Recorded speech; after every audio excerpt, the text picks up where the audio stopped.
Did Ennis Cantor just declare for the WNBA draft? What?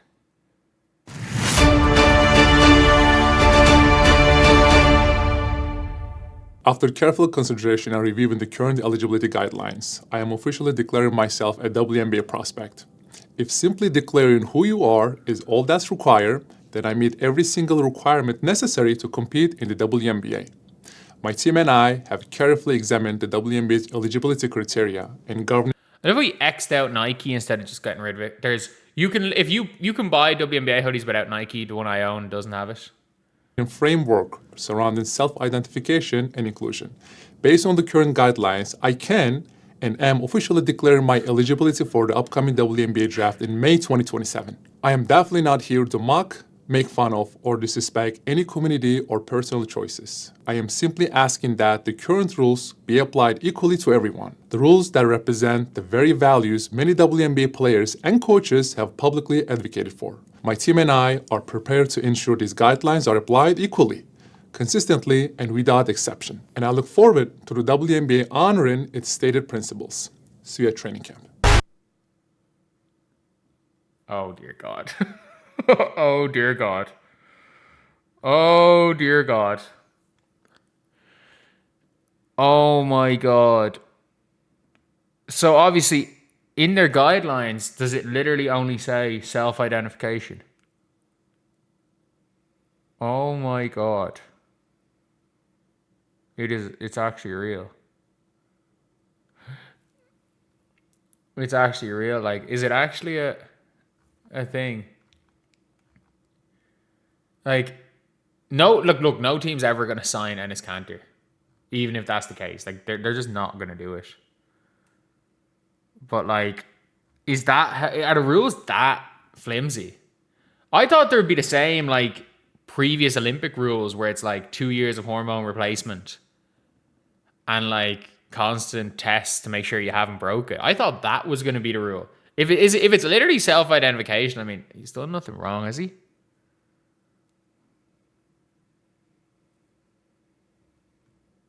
And like they say, he's not draft eligible. For lack of a better way to describe me, he's not draft eligible, and he's not obviously. Ennis Cantor is not going to the WNBA. Like, he's obviously not. The problem is they might have some very flimsy eligibility criteria that might make him technically eligible as long as he says he self-identifies as a woman. But like,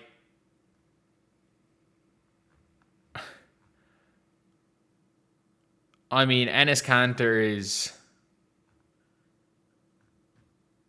Ennis Cantor, I guess. Like, if you know, with Ennis Cantor, this is not a surprise that he's come out with this. This is not a surprise at all. But like, he's not going to be in the league, even if technically he's eligible, which is kind of mad. And if we're being honest about the Julie Tatar situation, everyone's like, oh, she's in the French second tier. No, it's Julie Tatar's first year playing pro after playing pre-transition at a lower level than me. And then transitioned and immediately went pro and is averaging 20 and 20. She could walk in. She would be the leading rebounder in the top league in France. She would be a WNBA rotational, or like an end-of-bench WNBA level player. But like, it's one of those things now where if you are the league, I don't know what exactly you do in this scenario. I don't know exactly what you do. Do you have to change the rules? And it might take an Ennis Cantor type situation, like, to change the rules. And I don't know what way they do. Do they go? Will they go? Will they go full Olympic rules? Will they go previous Olympic rules where 2 years of hormone replacement? I have no idea. Like, I have no idea. But in fairness, if like again, the X amount there, I don't know what the science is behind X amount of year, how much of the performance dip and is there a biological advantage after a certain amount of years of hormone replacement? I don't know. I really don't know. And I'm not pretending to be a scientist there. But obviously, Enes Kanter would drop 80 points per game in the WNBA.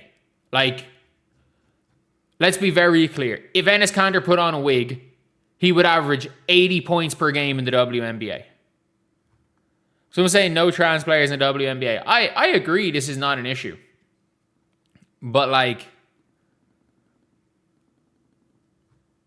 the problem is it could be made an issue. And it's, for me anyway, it's one of those things where it's like, I think they're with with a lot of mental health, with the basically mental health crisis that's going on in the world right now. And then like how many like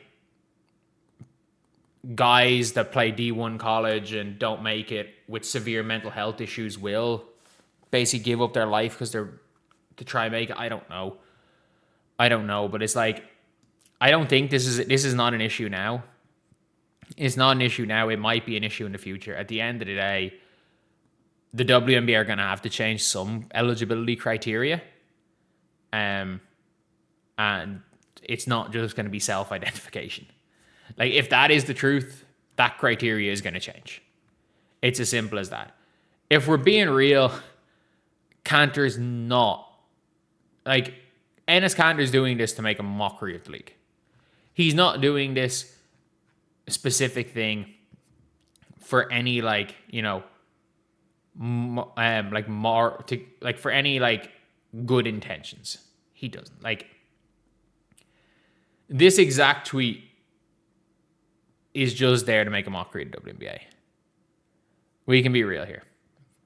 And I think Coco Gauff probably gave the best response we've seen about that. We've seen so far. Where she basically, because tennis have their testing policy. And then Coco Gauff has said, I understand the reasoning behind it. I do think this kind of conversation created a lot more animosity towards trans community, which I actually agree with. Which I'm not really a big fan of, but I also understand the need to I guess the biological difference, the need to protect that and preserve that. I guess it's kind of trying to protect fairness in women's sports. I also don't like the attack it's creating, people who don't really care but just want to use it as an excuse to attack the trans community. I'm not really a big fan of that either. I agree. Coco Gauff, I think, gave the best. I think she said exactly, like, the content of what she said was basically what Sophie Cunningham said, but she said it in a better way.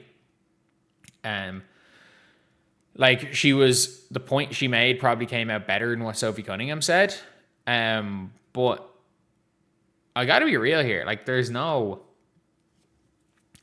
like, this is probably the best way somebody can push it, because, again, if you are, like, Enes Kanter, it appears that he's trying to make a mockery towards the league and possibly make it a mockery towards trans people in general. And yeah, nothing's going to be done by this. Nothing's going to come from this. But at some stage, if the eligibility rule is literally just self-identification, yeah, that eligibility rule is going to change. That eligibility rule is going. If that is all it takes to be eligible, it's going to change. Let's be very, very clear. Like, that is absolutely going to change. Like, no ifs, ands, or buts about that.